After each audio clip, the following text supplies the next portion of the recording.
이 사실 이 고미술에 대한 우리 전통 미술에 대한 이해에서 추사를 이해하는 것이 가장 높은 산봉우리로 올라가는 거가 아닌가 그런 생각이 듭니다. 더군다나 그 추사 김정희에 대해서 이런저런 얘기 중에서 그 70년, 74년쯤 됐을 겁니다. 박정희 대통령이 유신 특보로 박종홍 선생하고 이용희 이 선생 두 분을 유신 이후 저 대통령 특보로 임명을 했어요. 학자 두 분을요. 그 박종홍 선생은 철학이고 이용희 선생님은 정치학인데 이용희 선생이 그 정치학보다도 더 많이 남긴 거는 미술사로 많이 남겼죠. 이동주로 해서 우리나라 옛그림하고 그 한국 회화소사 같은 명절을 남기셨는데 두 분을 모시고 식사를 하는데 박 대통령이 단도직입적으로 물어봤답니다. 박종홍 선생한테 단군 일에 최고 가는 학자 한 사람을 꼽으면 누굴 꼽을 수 있습니까? 사실 이런 질문에 대답한다는 게 참 어마어마하게 어렵습니다. 그거는 정말로 원로가 아니면 대답 못합니다. 젊은 사람들의 경우에는 그걸 어떻게 그 한 가지 잣대로 할 수 있습니까? 뭐 원효도 있을 수 있고 진울도 되고 퇴계, 율곡, 다산 뭐 여러 사람 꼽을 수 있는데 그걸 어떻게 한 사람을 꼽을 수 있겠습니까? 그렇게 대답을 하는 게 정답이겠죠. 근데 박종홍 선생이 그래도 퇴계라고 해야겠죠. 그렇습니다.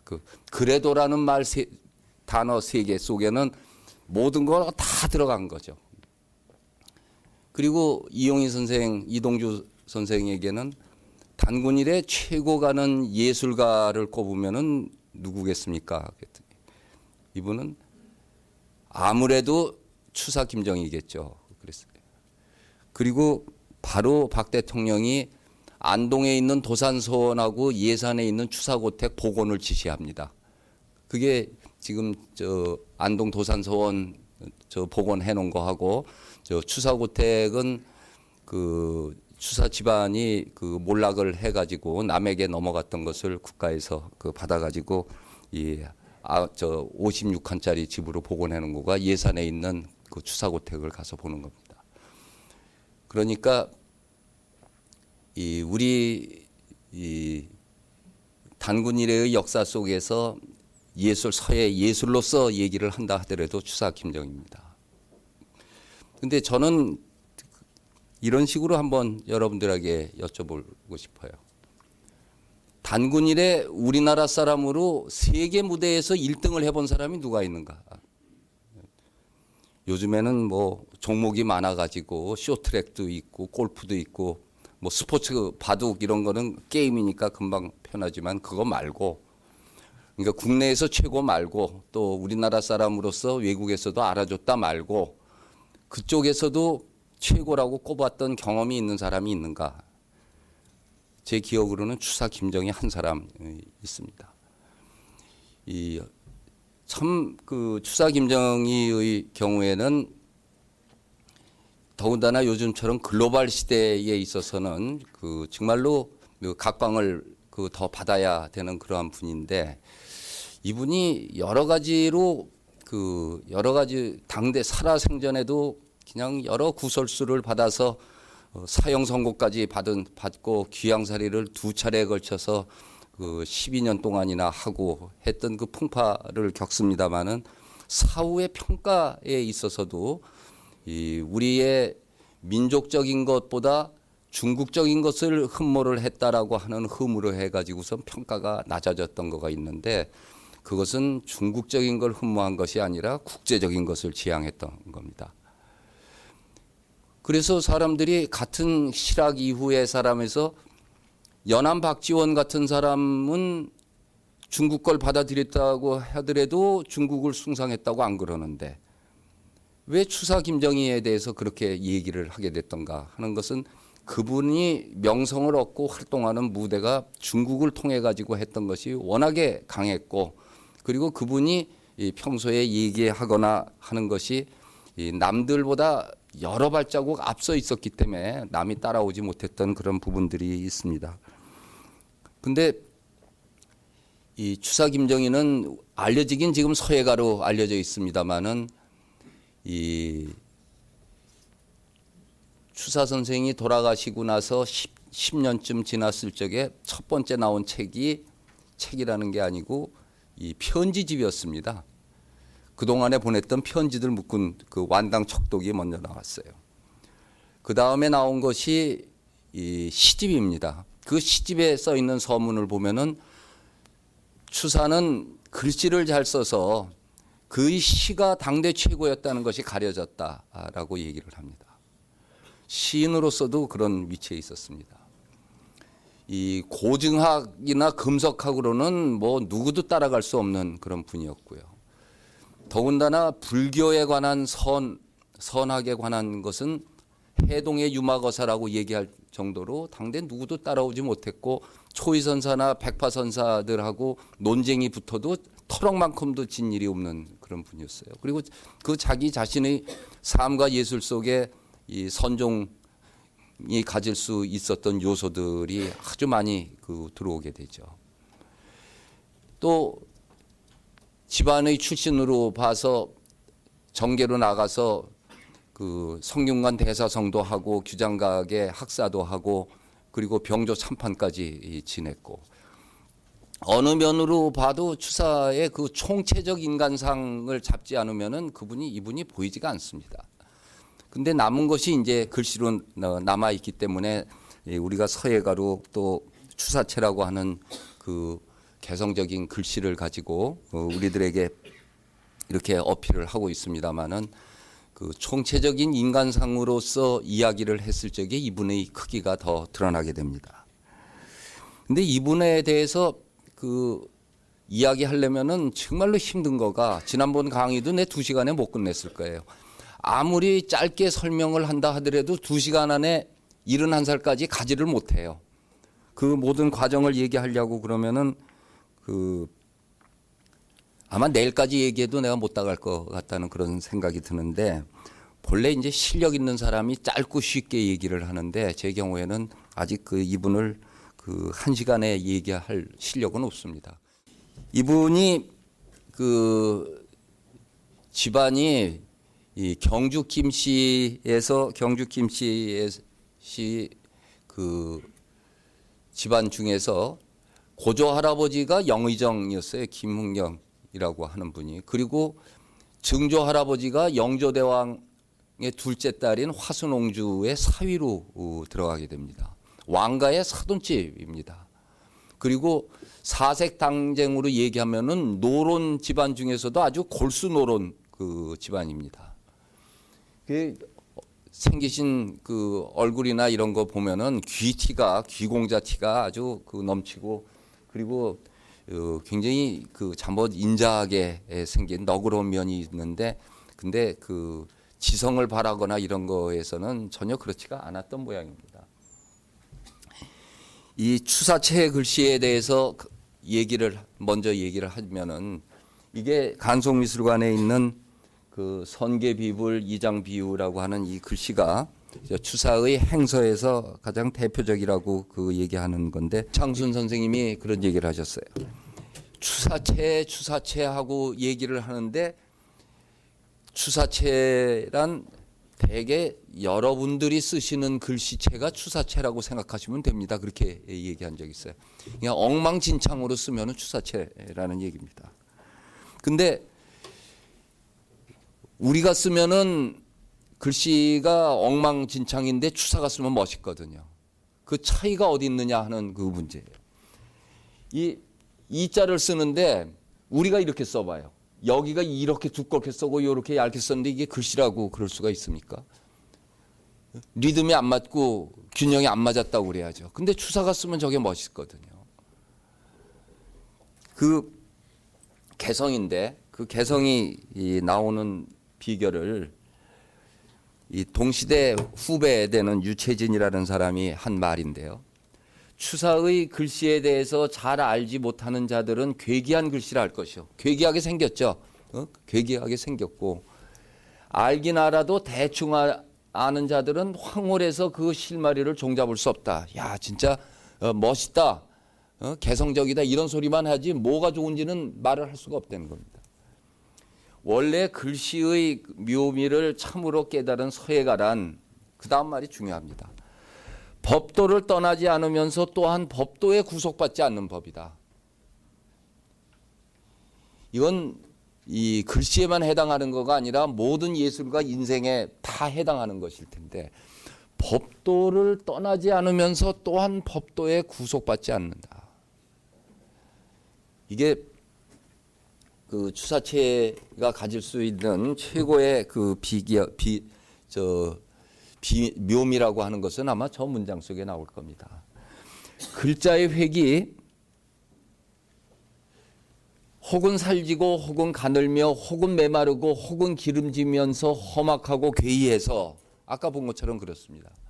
얼핏 보면 옆으로 삐쳐나가고 종횡으로 비비고 바른 것 같지만 거기에 아무런 잘못이 없다 이겁니다. 막 쓴 것 같은데 막 쓴 게 아니다 이거예요. 추사 선생이 소사에서 남에게 써준 영어 삼방이란 편액을 보니 거의 대도 한 말 크기의 글씨인데, 혹은 몸체가 가늘고 곁다리가 굵으며 윗부분은 넓은데 아래쪽은 좁고 털처럼 가는 획이 있는가 하면 석가래처럼 굵은 획도 있다. 마음을 격동시키고 눈을 놀라게 해서 이치를 따져본다는 게 불가하다. 감히 비유해서 말하자면 불과 도가에서 세속을 바로잡고자 세속을 벗어났다고 하는 말하고나 같다고 할 것인가. 이 추사체의 그 황홀함이라든지 그 파격을 얘기해 주는 아마 최고 가는 난 문장이라고 그 생각을 합니다.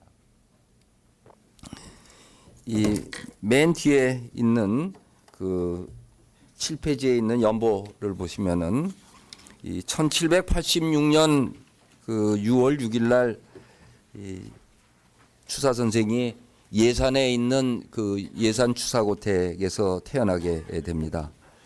이 부인 그 기계유 씨 부인이 이때 추사의 전설적인 이야기가 이게 무슨 뭐 전설로 나온 거가 아니라 완당 선생 전집 나왔을 때 서문으로 되어 있는 그 완당 선생 집 서문 속에 나온 공식적인 얘기가 그 유씨 부인이 회임한 지 24개월 만에 났다라고 그렇게 나옵니다.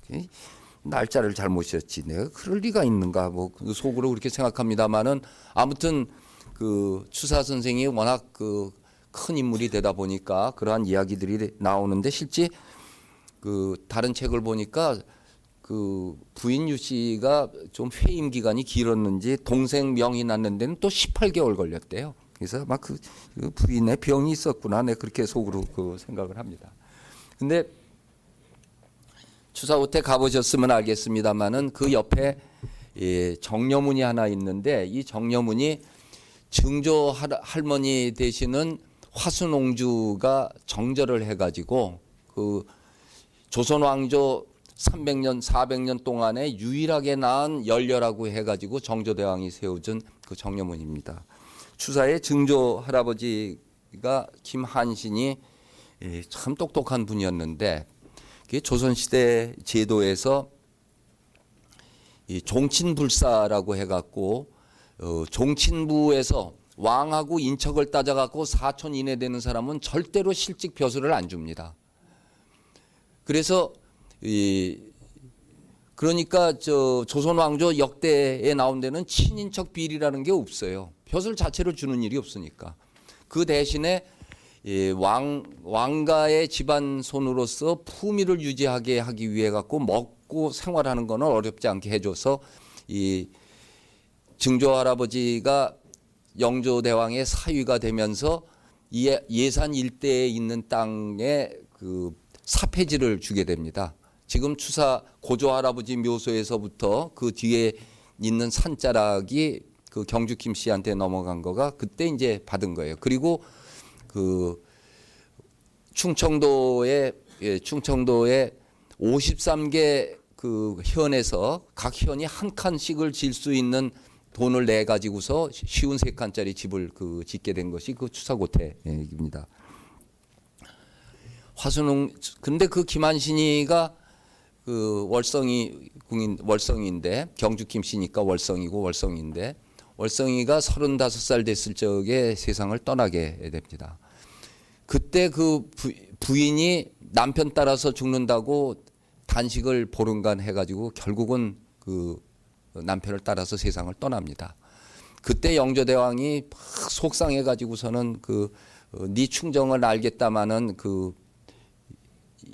다시 식사를 하고 기력을 찾아서 가라고 아주 애비로서 애절한 그 편지를 보내고 그랬었습니다. 근데도 그냥 죽었어요. 그래서 참 그 사람의 묘한 거죠. 영조대왕은 딴 데 연련하면은 연료문 효자각을 세워주느냐고 열을 올렸으면서 그 시집간 딸년 죽었다고 밉살스럽다고 정려문을 안 만들어줬습니다. 그리고 정조대왕이 만들어 준 거예요. 또 그게 또 아버지의 마음인가 봅니다. 그 추사 아버지가 사형제였는데 김노경이 그 막내였어요. 그 김노경의 이제 장자로 태어났는데 근데 큰아버지인 김노영에게 아들이 없어가지고 양자로 해서 큰 집으로 가게 됩니다. 그래서 양부하고 생부 두 분을 모시게 되는데 아버지가 이제 양아들로 들어가게 되니까 서울에 있는 이 통의동에 이 백송나무가 있는 이 집에 이 아래에 추사가 이제 큰 댁으로 와가지고 여기에서 그 생활을 하게 됩니다. 6살 때. 지금 여기 제동에 있는 백송나무가 천연기념물이고 이 통의동에 있는 이 백송나무는 89년도에 그 세상을 떠났습니다. 그때 그전에는 이게 600년 됐다고 그랬는데 죽고 난 다음에 그 나이 측정을 했더니 350년 된 거였어요. 어디 가서 소나무 뭐 500년 됐다라고 하는 거 우리 문화재청에서 천연기념물 가서 재면은 대개 300년 정도 이게 자꾸 뻥이 붙어가지고 이렇게 되는 거가 있는 것 같습니다. 근데 이 백송나무가 바로 추사가 살고 있던 월성이 궁의 정원수입니다. 그래서 추사가 이 백송나무를 정원수로 놓고 있는 그 집에서 살았기 때문에 24살 때 연경에 갔을 적에 돌아올 때 백송나무 묘목을 하나를 가지고 와서 자기 고조 할아버지 묘소에다가 심어 놓은 거가 지금 예산백송이라고 천연기념물로 지정되어 있는 거가 그겁니다. 백송나무가 그렇게 쭉 쫓아다녔어요. 아시는 분은 알겠지만은 백송나무는 50년생이 될 때까지는 빛깔이 하얗지가 않습니다. 초록 빛깔로 나오고 그리고 솔잎이 우리가 보는 조선소라고 달리 좀 머리가 듬성듬성한 사람처럼 이파리가 많지 않고 줄기가 하얘지는 거는 최소한도 50년이 넘어야지 그때 하얘집니다. 여기에서 생활을 하는데 그때 보낸 편지가 하나 남아 있습니다. 아버지한테 보낸 편지예요. 더위에 찾아뵙지 엎드려 살피오지 못한 가운데 더위가 심합니다. 어떻게 잘 지내시겠지요? 사모하는 마음 구구합니다. 소자는 어른 모시고 책 읽게 일념이니 안심하십시오. 백부께서 양아버지께서 막 행차를 하려고 하는데 비가 내릴 것만 같고 아직 날이 석지 않아서 번민스럽습니다. 동생 명의와 여동생 역시 잘 있는지요? 나머지는 제대로 갖추지 못하고 이만 사례입니다. 계충년 6월 초 10일 아들 정이 올림. 이게 7살이 먹은 애가 아버지한테 보낸 편지입니다. 참 기가 막힌 얘기예요.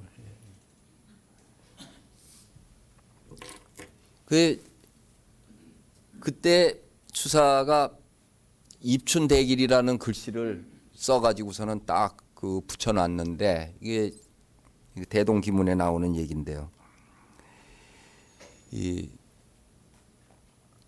당시 영의정이었던 최재공이 퇴청을 해서 누상동으로 가는 길에 바로 이 영추문으로 해서 경복궁 문으로 해서 이렇게 가면은 백송나무 있는 데로 해서 가니까 일로 그 길로 가다가 입춘대길이라는 글씨를 보고 깜짝 놀래갖고 그 집에 들어간 거예요. 더욱 놀란 거는 추사 아버지가 놀랐습니다. 이 최재공은 남인 중에서도 골수 남인 영수고, 그리고 이 집은 노론의 골수이기 때문에 상종을 하지를, 서로 그 세혐이 있어서 거래를 뭐 오가는 일이 있을 수가 없는 그런 집인데, 영의정 최재공, 반함 최재공이 들어온 거예요. 그래서 대감이 어떤 일이십니까? 그랬더니 정승께서 어떤 일이십니까? 그랬더니 밖에 있는 글씨 누가 썼냐고. 그래서 우리 집 아들이 썼다고. 저 애가 요담에 크면은 서예가로서 대성을 할 거다. 하지만 인생은 굉장히 고달플 거다. 대신에 그냥 학문만 하면은 그렇게 그 모진 풍파를 겪지는 않을 것이다. 그렇게 예언하고 갔답니다. 그 말이 갖고 있는 예언이 무슨 뜻인지는 여러분들이 깊이 한번 곰삭여 보십시오. 답이 궁금하면 미리 얘기해 드려야 되는데, 이 예술가로 산다는 거는 굉장히 개성이 강합니다. 그렇기 때문에 남하고 잘 부닥칠 수뿐이 없습니다. 근데 학자로 살아가는 사람의 경우에는 모든 것을 수용을 해갖고 분석을 하기 때문에 너그러움이 있게 됩니다. 바로 그런 점을 이야기한 거겠죠. 그리고 이듬해 또 입춘대기를 써놨더니 이번에는 규장각 사검서의 한 사람인 박제가가 가다가 들어와 가지고서는 추사 아버지에게 내가 이 아이를 키워서 대성을 시키겠습니다. 나에게 맡겨주십시오 하고 자원을 합니다. 선생을. 근데 이 추사 집안이 굉장히 진보적이고 개방적인, 사회적으로 굉장히 개방적이었습니다. 왕가의 사돈집에 경주김씨 이 명문 집안에 어떻게 서출인 그 박제가가 와서 지가 그 남의 귀문의 아들을 가리킨다고 얘기를 해요. 그것도 그 당시는 받기 힘든 거였습니다. 근데 추사 아버지는 받아들였습니다. 본래 이쪽에 설 허통을 갖다가 주장해오는 그 사람들이 본래 쭉 있어 온 전통이 있었는데, 이 집안도 이 서자에 관해서 그렇게 가혹하게 하는 것은 안 된다 하는 그런 입장이 있어서 받아들입니다. 근데 이 박제가라고 하는 분이 중국의 양주 8개의 한 사람인 나양봉이 박제가에게 그려준 자기 매화 그림의 박제가 초상화입니다. 이 양주 8개 나양봉이 그려준 거예요. 딴 사람도 아니고. 저분이 진짜 그동안에 우리가 중국하고 학문적으로 문화적으로 교류가 끊겨 있을 적에 중국의 이 걸육년간에 있었던 그 발달된 문화를 적극 받아들인 것은 박제가였습니다. 그리고 그러한 정신을 받는 게 우리가 소위 배운 북학파라고 하는 거가 이거죠. 이 과정이 굉장히 복잡하고 우리가 문화사적으로 이해를 잘 못해가지고 많은 오해가 있는데, 병자호란이 끝나고 난 다음에 우리가 중화의 전통을 가진 소중화다라고 생각하고, 중국은 청나라 만주족 오랑캐의 집에 대해서 문명적으로 야만이 됐다는 게 조선시대 사대부들이 갖고 있는 프라이드였습니다. 또 그렇게 해야지 여태까지 살아온 자기 인생들이 정리가 됐던 거죠. 그래갖고 이후 근 100년 동안 중국 문화는 우리 쪽으로 들어오지를 않습니다. 존경하지 않는데 그게 들어옵니까? 그랬는데 우리 동양 문화사를 배워보면은 청나라 문화의 문예부흥기는 강의옹정 걸육년간이라고 배웁니다. 그 강의년간에 강의자전을 만들고 그렇게 해놨던 엄청난 문화가 있는데도 우리한테는 들어오지를 않았어요. 그거를 깨버린 것이 담원 홍대용이라고 하는 분이 자기 삼촌 따라서 중국에 가가지고서 처음으로 검은 거 하나 들고 중국에 가가지고 안경 사러 가서 그 중국의 대학자 반정균이하고 엄성이를 만나서 교류를 했던 게 시작으로 해가지고 이 중국하고 문이 열립니다. 그 다음에 유득공이 갔다 오고 연암 박지원이 갔다 오고, 그리고 이분들이 갔다 온 다음에는 전부 연행기를 쓰는 거예요. 중국 연경에 갔다 온 기행문을. 박제가가 그 다번 홍대영의 연행기를 보고 너무 좋아서 잠이 안 오고 밥을 먹으면서도 그 책을 보다가 너무 재밌어서 밥알이 튀어나오는 것도 있다고 하는 그 새로운 그 세계에 대한 그 눈 뜨는 것을 그렇게 좋아했습니다. 무려 4번을 갔다 왔어요, 이분은 연경회를. 그리고 이분이 죽고 난 다음에 그 아들이 나의 아버지 박지원 해가지고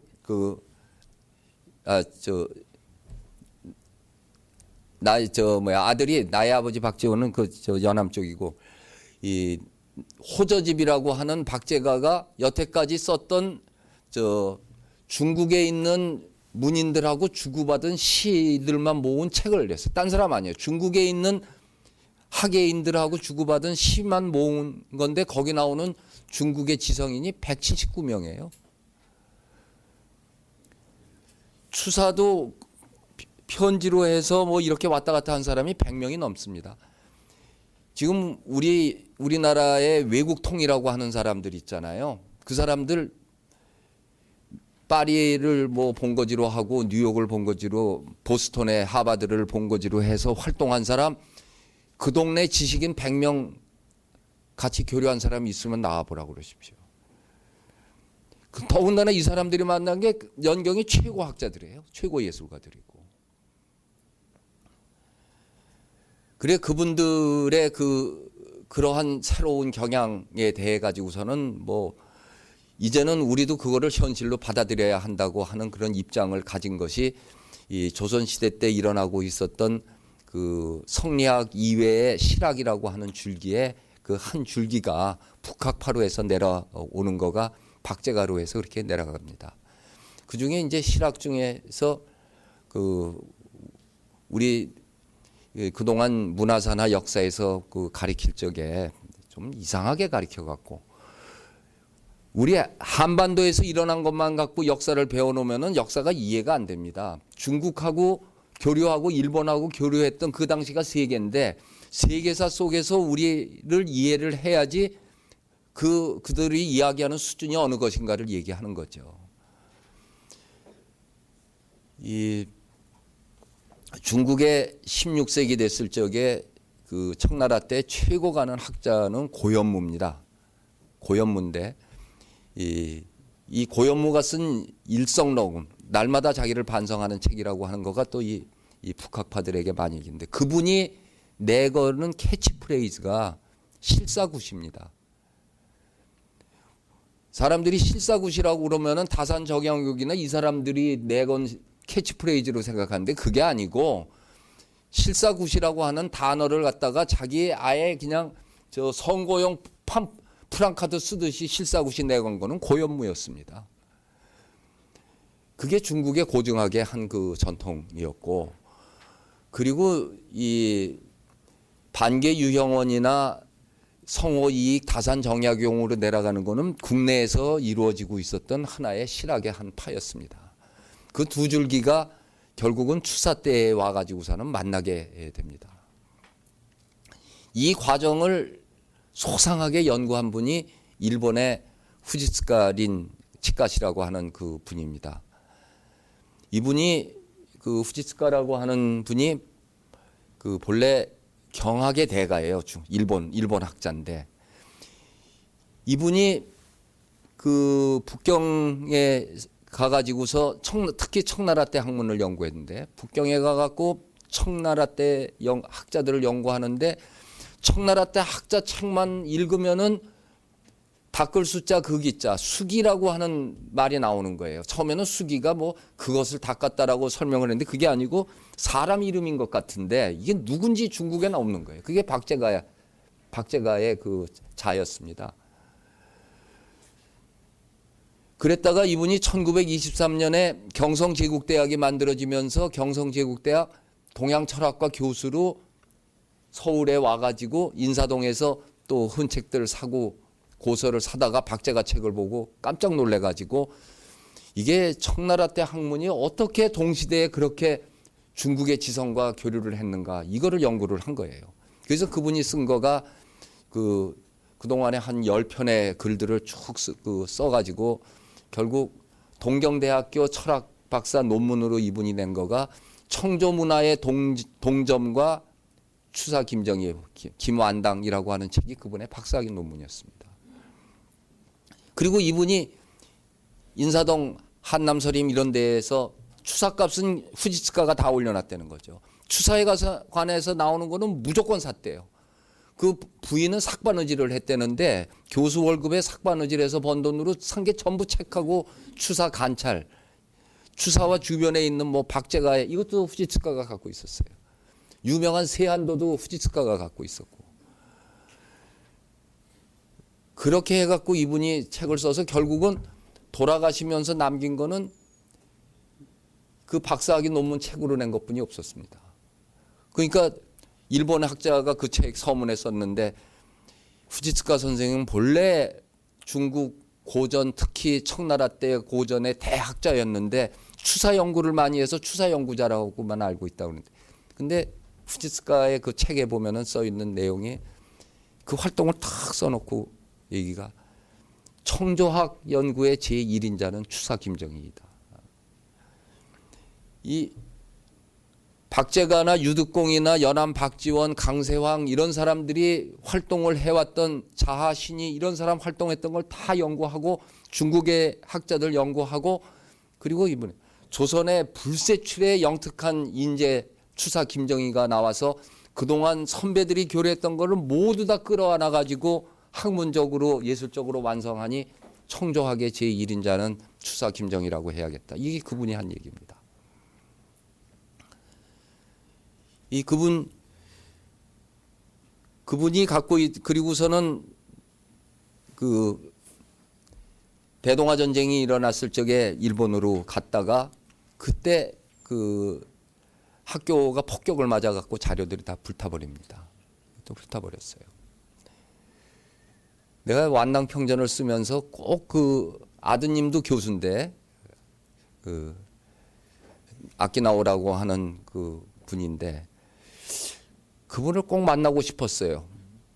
그래서 동경에 아는 사람한테 연주를 냈는데 연줄이 안 닿았어요. 그때 과천문화원의 최종수 원장이 한 5년 전, 4년 전에 날 찾아와 가지고 완당평전을 읽고 우리 과천에 추사 기념관을 만들어야 됐는데 어떻게 하면 좋겠냐고 그래서 내가 시간이 없어 그런데 그 원장님 시간 있으면은 일본에 가서 이 아드님을 한번 만나보십시오.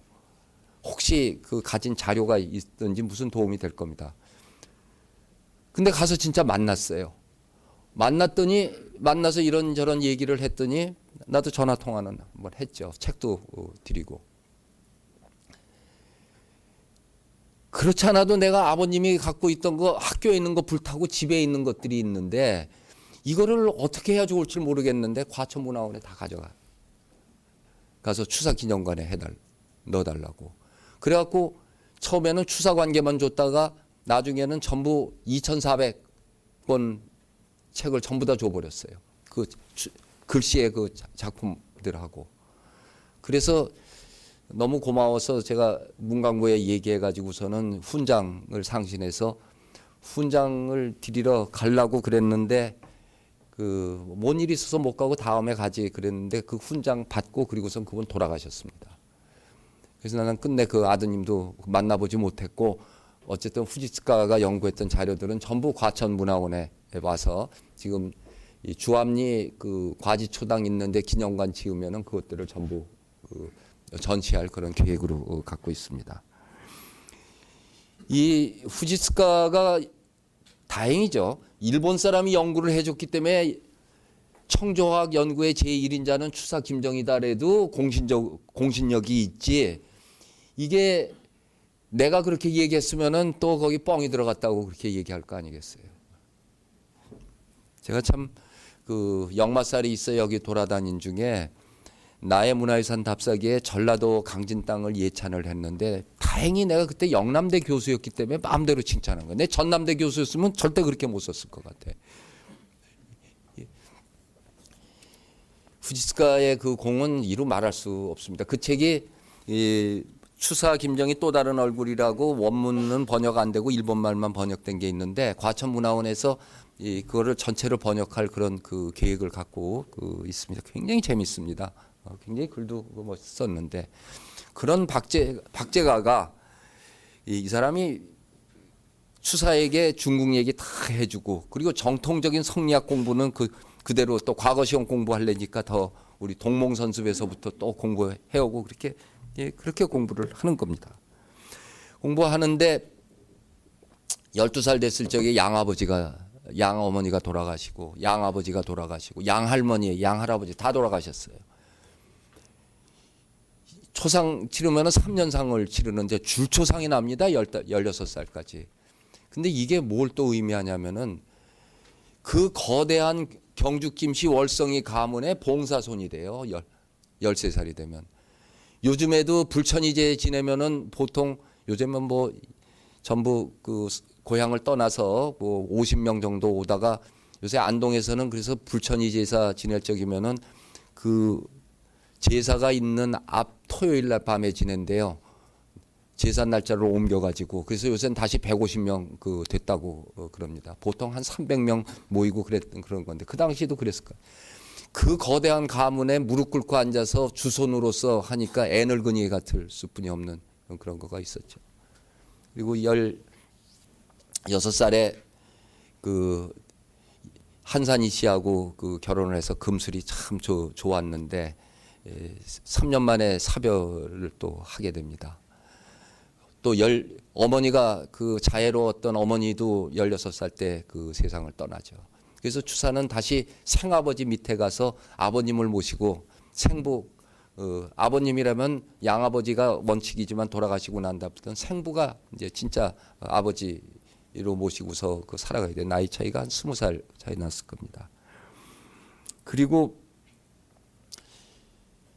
한산희 씨 죽고 난 다음에 다시 예안희 씨하고 결혼합니다. 이 예안희 씨가 아산에 가면은 외암 민속마을이라고 있잖아요. 외암 이간 선생 그 집의 현손녀 되는 그러니까 외암 민속마을이 추사의 처갓집입니다. 거기가. 그리고 거기 예안희 씨하고 결혼하는데 최한수 선생이 쓴 추사 김정희 실기를 보면은 은반지 잃어버렸다고 서러워했더니 금반지를 찾았구나 뭐 그렇게 해서 둘째 부인 첫 부인하고 그렇게 금슬이 좋다가 둘째 부인하고 한 얘기를 그렇게 표현을 했는데 아무튼 금슬이 굉장히 좋았습니다. 그리고 나서 예안희 씨가 복이 있어서 그런지 추사 집안에는 더 이상 죽을 사람도 없었어요. 하여튼 뭐 이제 주초상이나 없었고 이 박제가가 일이 잘못돼 갖고 함경도 종성에 귀양사리를 갔어요. 귀양사리를 갔는데 전부 싫어합니다. 제가 뭐 애들 말로 구라 피는 거가 아니고 종성회를 갔더니 중국의 당시 최고 가는 학자가 사고전서 편집을 맡은 기균입니다. 그 기균이 위로의 편지를 종성으로 보냈어요. 세상에 한양에서 보낸 것도 아니고 북경에서 종성으로 위로의 편지를 써서 보낸 그런 대접을 받았던 분이에요. 근데 돌아왔다가 바로 세상을 떠나죠. 그리고 24살이 됐을 적에 추사가 과거 시험에 봐서 생원으로 입격을 하게 됩니다. 이제 생원이나 진사나 고시 1차 고시 합격했다는 얘기입니다. 문학으로 시로 해서 들어가면은 진사고 이 철학으로 해서 들어가면은 생원이고 선택은 둘 중에 하나 자기가 할 수 있는 건데 생원으로 해서 들어갔어요. 바로 그 해에 24살 때 참 좋은 일이 있었죠. 추사 아버지가 2조 참판으로 동지 부사가 돼가지고 연경회를 가는데 그때 자제군관 자격으로 연경회 아버지를 따라서 가는 겁니다. 이게 명지대에 소장되고 있는 조선 사신 북경 도착하는 그런 그림인데 이런 식으로 간 거예요. 자제군관 제도라는 게 참 조선 시대에 기가 막힌 제도였어요. 아들이나 동생이나 조카 외교관으로 가는 동지 정사, 부사, 서장관 세 사람은 자기 아들이나 조카나 동생 중에 한 명을 군관 자격으로 해서 수행해 갈 수 있는 공식적인 TO를 줬어요. 근데 그 TO를 다른 데서 뺄 수가 없어서 군관 자격으로 줬기 때문에 자제군관이라고 그랬던 겁니다. 근데 한중 문화 교류하는 데에 물꼬를 텄던 학자들은 전부 자제군관으로 갔던 사람들이에요. 담원 홍대영도 삼촌 따라갔었고, 연암 박지원도 삼촌 따라갔었고, 조인영도 그렇고, 신희도 그렇고, 권돈인도 그렇고, 추사 김정희도. 그게 왜 자제군관이 그렇게 했나 하면, 나부터도 그런 기회 있으면은 똑똑한 놈 데려가지 비실비실한 놈 안 데려가겠죠. 집안 내에서 똑똑한 사람 데려가겠죠. 또 외교관은 가가지고서 황제를 만나려고 그러면은 어떤 때는 대기실에서 3일을 기다리고도 못 만났다는 얘기 쭉 봤잖아요. 이건 공식적으로 간 사람은 그렇게 가지만은 자제군관은 완벽하게 자유인이라. 그래서 그냥 바깥에 가서 책방 가서 사고 만물상에 가가지고서는 물건 사고 학자들 만나서 술 마시고 차 마시고 그러면서 자유롭게 왕래를 할 수 있는 거가 자제군관이었거든요. 그리고 그때 지금 유리창이라고 하는 곳에 지금도 유리창도 그 전통이 있습니다만 우리로 치면 인사동이죠. 고서점하고 그 화랑가가 다 있는 거기가 엄청나게 번성을 했었어요. 왜냐하면 사고전서 책을 만들기 위해 갖고 전국에서 있는 책들은 책장사란 책은 강남에서 다 올라왔으니까요. 거기에 오류서점이라고 저 도연명이 그 후손되는 도치가 도상정이라는 사람이 그 운영하는 오류서점이 있는데 그 오류서점이 한국에서 가는 자제군관이나 학자들이 단골 서점이었습니다. 그래서 후지츠카가 책에서 한국 사람들은 모르게 한국 문화사 속에서 유리창에 오류서점이 갖고 있었던 공을 잊어서는 안 될 거라고 그렇게 얘기합니다. 옛날에 유리창 가서 그 집이 어딘가 하는 거를 찾아봤더니 그 후지츠카가 그린 그 지도가 있어요. 오류서점 위치. 근데 지금은 오류서점 그 흔적은 찾을 수는 없었습니다. 여기 갔는데 가기 전에 추사는 선생 박제가로부터 연경에 있는 최고 가는 학자가 누구고 누가 뭐고 하는 그런 얘기를 들어서 그 처음에 조강이라는 사람을 통해 가지고서는 쭉 사람을 만납니다. 근데 무엇보다도 제일 먼저 만난 사람이 완원이라고 하는 그 분이었어요. 운대라는 호를 갖고 있는데 이분은 참 그 완원과 추사의 만남이라고 하는 거는 거의 운명적인 거예요. 후지츠카 말대로 운명적인 겁니다. 이 사람이 그 당시 42살이었는데 저는 여러분들에게 더 실감나게 얘기를 한다면은 우리나라의 규장각에 있었던 유명한 사검서들이 내놓은 시집은 우리나라보다도 연경에서 먼저 발간됐습니다. 그 참 이 당시의 교류가 얼마나 밀접했나 알 수 있죠. 그리고 그 거기에 서문을 쓰는데 반정균이나 이런 그 대학자가 그 서문을 써주고요, 시인이.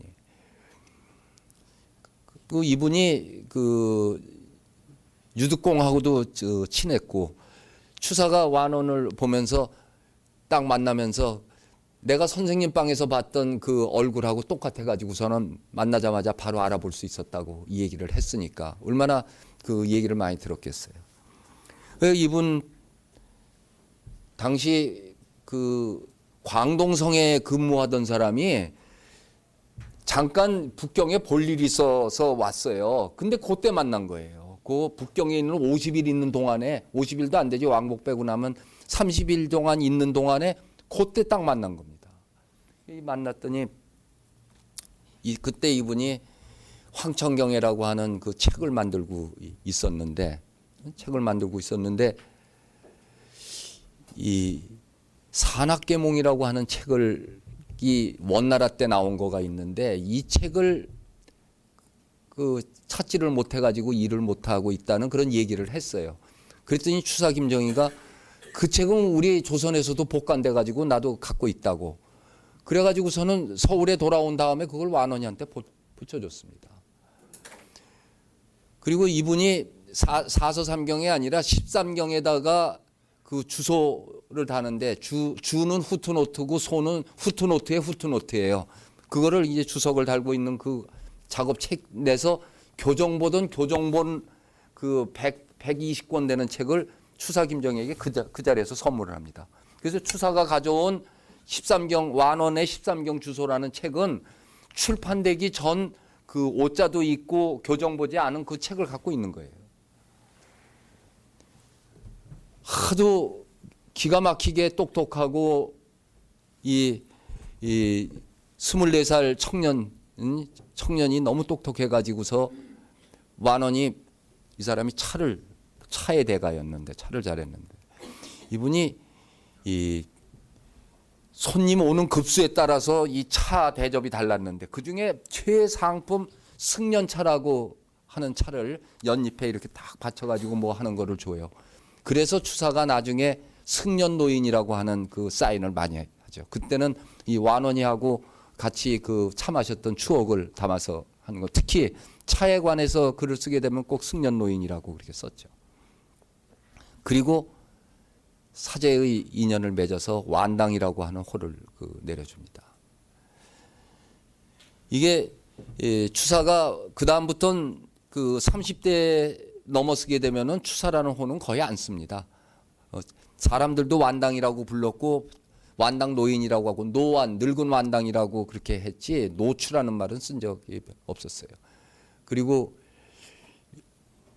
처음에 나온 책 이름도 완당 척독이고 완당 시고고 완당 집이고 묘비 이름도 완당 선생 그 김정희 그 묘라고 그렇게 돼 있고 완당이라고 하는 말이 그 이후에 실질적인 활동으로는 완당으로 이렇게 붙어 다니게 됩니다. 그리고 또 이제 딴 사람들 쭉 만났죠. 그건 다 생략하고 그다음에 이 78살 먹은 옹방강인데 이분은 안 만나주는 거예요.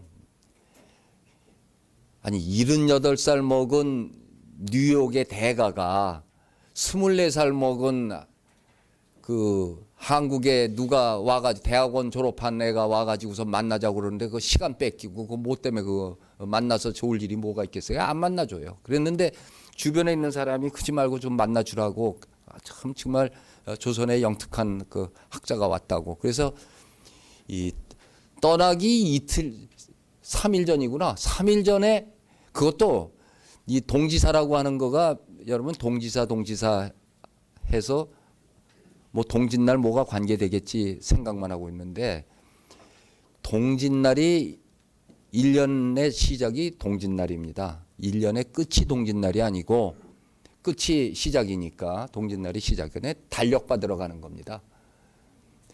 이 달력을 만드는 거는 천자의 고유 권한이기 때문에 우리도 달력 만들 실력이 있지만은 그 고유 권한이기 때문에 그쪽으로 가는 겁니다.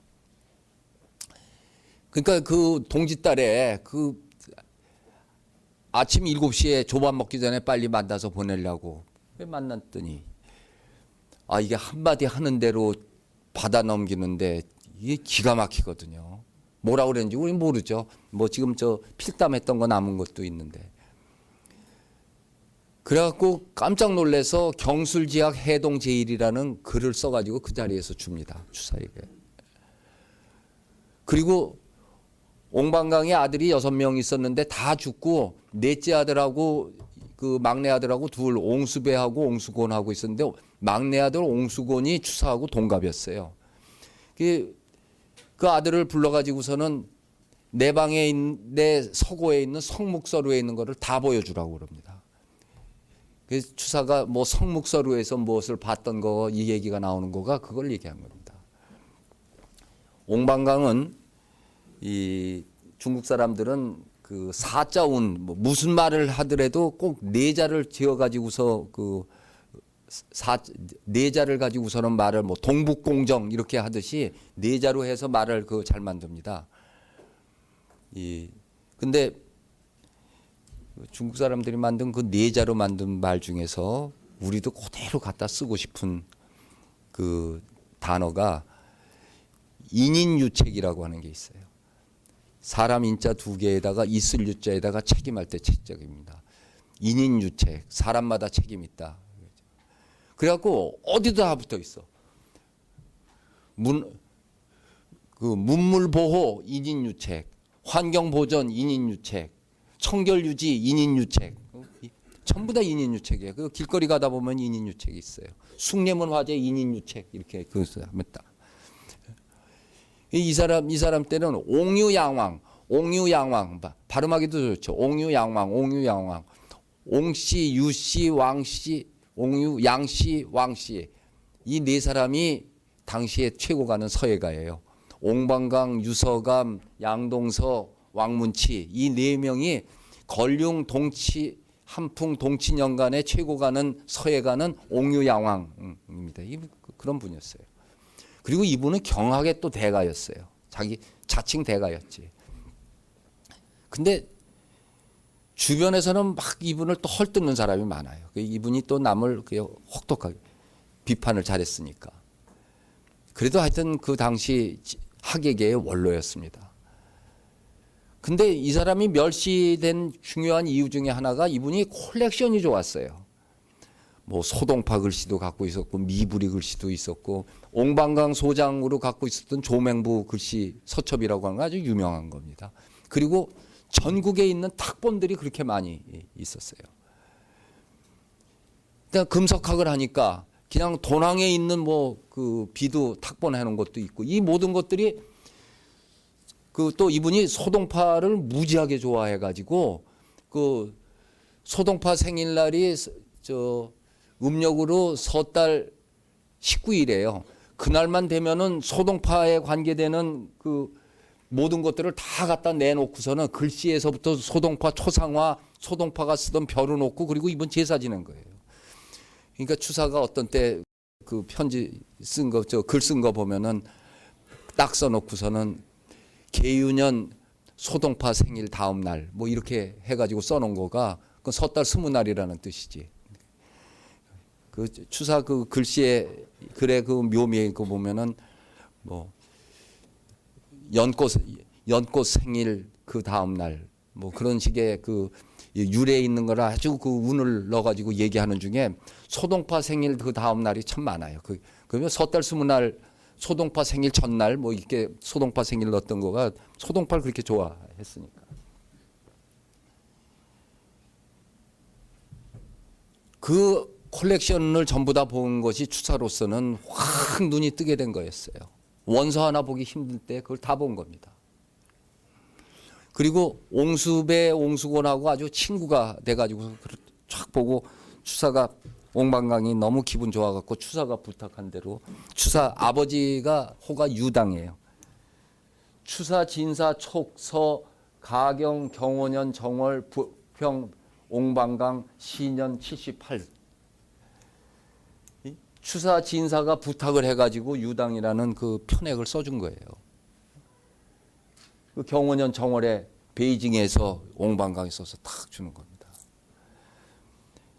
사람이 홀딱 반해도 이렇게 반할 수가 있는가. 3배 아니에요. 3배. 24살인데 이게 3배도 넘지. 72이 돼야 3배인데. 그랬다가 얼마 안 있어서 옹수배가 죽고 옹수곤마저 죽어버립니다. 그래가지고 옹방강이 그 자식에 대한 정을 전부 추사에게 주게 되고 그 손자인 옹인다리의 그 엑스아버지 의부로 삼아서 추사를 자기 그 의부라고 얘기를 하고 편지를 그 오가게 됩니다. 그런 그 인연을 맡게 돼요. 이 두 분을 만나요. 그래서 베이징에 가서 연경에 가갖고 이제 떠날 때 송별회가 열렸어요. 그 송별회를 이 양주의 주학년이가 그린 그림인데 여기 가운데에 군복 입고 앉아 있는 게 추사 김정이에요. 그 옆에 있는 사람들이 이제 정말 그 추사 선생 이번에 오셔서 우리 연경의 학예계를 참 즐겁게 했다고 깊은 인연이라고 하고 여기 이제 파티에 늦게 온 사람이 먼저 가시죠 하고 지금 지각생들이 떠들고 있어요. 여기에 모인 사람이 옹방강은 늙어서 못 오고 그 완원이에서부터 그동안에 만났던 사람들이 전부 여기 와갖고 송별회를 열어줘요. 송별회만 여나 송별 시들을 갖다가 하나씩 또 다 써줬어요. 그리고 거기에 답사를 쓴 추사가 쓴 답사까지 해서 추사 선생 전별 첩이라고 하는 첩이 하나가 딱 만들어져요. 근데 이걸 아직 못 봤어요. 보지를 못했어. 갖고 계신 분이 저 어떤 전시에도 보여주질 않아가지고 언젠가는 보겠죠. 대신에 이제 저거 카피해 놓은 거는 내가 봤기 때문에 이렇게 그 얘기를 하는 겁니다. 추사에겐 이런 거가 있었어요. 추사에겐 그리고 거기에서 끝난 게 아니고 그 이후에도 계속해서 교류를 하는데 옹방강이 지난번에 경호년이었잖아요. 임신년 상춘에 추사 진사에게 보내준다고 시감이라고 하는 작품을 써서 이렇게 딱 또 보내줍니다. 옹방강이 보낸 편지가 그 전부 세 통이 지금 알려져 있는데 규장각에 있는 거는 이런 편지지로 18장이에요. 18장짜리. 그리고 또 한 편은 옹방강 전집 속의 편지에 추사에게 보낸다고 하는 편지가 또 장문의 편지가 하나 있고 또 하나 전해지는 게 있어요. 그 편지를 보면은 정말 그 후지스카가 그 누가 이 일을 할 것인가라고 그 얘기를 했는데 추사가 보낸 편지 내용이 중국에 있을 거 아니겠어요. 그거를 찾아야 추사 연구가 제대로 된다는 거예요. 이건 답신이거든요. 그 18장 이상 되는 편지의 내용을 보냈기 때문에 그거에 대한 답신이 온 거거든요. 그거 보면은 무지하게 어려워요. 근데 그거를 아직까지 우리는 하나도 발견한 게 없어요. 왜냐하면 문집을 편찬하려면 그게 있어야 되는데 근데 난 못 구할 거예요. 그 옹방강이 죽고 난 다음에 그 옹인다리가 그 마약에 빠져가지고 할아버지 소장품을 전부 다 빼다 팔아먹는 바람에 그냥 성묵서루에 있는 콜렉션들이 뿔뿔이 다 흩어져서 그 제자인 섭지선이 하고 추사하고 아주 서로 안타까워가지고 이 어쩔 수가 없다고 하면서 그 성묵서루의 마지막에 그 몰락해 버리는 부분을 그러니까 후지츠카의 똑똑한 아들이죠. 아버지 그거 돌아가셨으면 어떻게 됐겠어요. 그냥 그대로 과천에다가 기증을 해가지고 영원히 보존할 수 있게 그렇게 됐던 거지. 그랬으니 돈 되는 건 다 팔아먹었으니 돈 안 되는 거는 그냥 허접쓰레기로 어떻게 처리해버려가지고 그냥 휴지가 돼서 날아가 버렸지 않았을까 하는 그런 그 생각이 들고 엄두가 나지 않습니다. 누구든지 그 북경에 가면은 혹시 이 추사가 옹방강이나 완원에게 보낸 편지, 중국 사람에게 보낸 편지는 그쪽에 있는 거니까 있는가 하는 거를 열심히 한번 찾아보시고 그 괴상하게 생긴 글씨만 있다면은 그 눈을 한번 떠서 볼만합니다. 이제 26살입니다. 우리 저 5분만 쉬었다가 또 계속.